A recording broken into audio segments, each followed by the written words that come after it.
Good morning. We looked at Philippians 2:5 yesterday. I want to read verses 5 through 8, and we're going to come back and focus on verse 6, talk a little bit about it. At least, hopefully we'll get all the way through it. We'll see. Loaded verse. This is theology, deep stuff. Verse 5, have this mind among yourselves, which is yours in Christ Jesus. Remember, we talked about contemplating among yourselves as in the church, the kind of mind that Christ had, who, though he was in the form of God, did not count equality with God a thing to be grasped.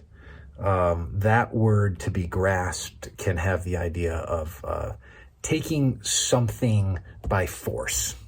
So it's a seize in it, okay? But emptied himself by taking the form of a servant, being found in the likeness of men, and being found in human form, he humbled himself by becoming obedient to the point of death, even death on a cross. That's verse 5 through 8. Now, what I would like to do is actually read to you verse 6 in the New International Version. I don't often go to the New International Version for what I think is more clarity, but I actually think here it is a little bit more clarity with what the text is getting at, especially in the first portion. You'll notice that the English Standard Version begins, who though he was in the form of God. Not a fan of the though he was in, that way of translating. Here's the New International Version in verse 6, who being in very nature God. Now you notice, though he was in the form of God, here we have who being in very nature God. What's happening? Well, it's a present active idea. Present active participle is the verbal sense. So it seems like it's a better way of saying who being in very nature. It has to do with his constant being, his constant existence. And I think that's significant for us. He perpetually has existed and perpetually will exist. Nowhere in the Bible does it say Jesus was anything less than eternal. Nowhere in the Bible does it say that he was merely a man.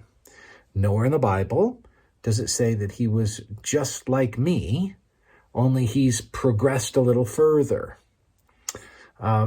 It certainly doesn't say that there was some premortal dynamic where he was existent with Satan or anything like that in that sort of premortal existence as a mortal transitioning into immortality.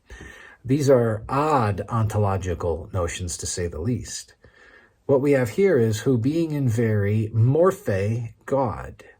The word morphe can mean like a form, like a physical form can mean, but it also can have more of a meaning like the manner of being. And that's what it means here, more like nature, as the New International Version points it out, who being in the very manner of being God. He is the one who is the representation, the exact representation, Hebrews chapter 1 will say, of God, who being in very nature God, did not consider equality with God something to be used to his own advantage, the New International Version says. We're going to talk more about that tomorrow. We're going to kind of take verse 6 in two parts.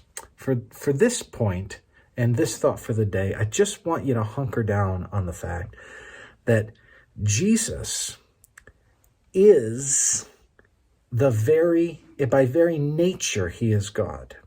So one of the things we're going to learn is that in historic Orthodox Christian Christology, the theology of Jesus, Jesus is God come taking on human nature. So the full nature of God, he who was being in very nature God, who was eternally God, who always existed, the eternal Logos, John chapter 1, he has come and he will, in verse 7, right, we'll get another nature that he takes on.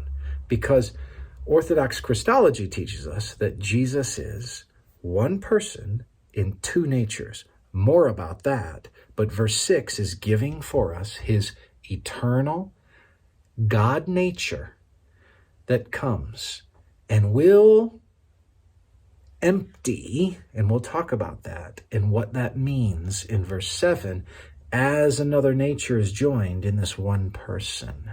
Stay with us as we think about sort of the depth of theology in this text together.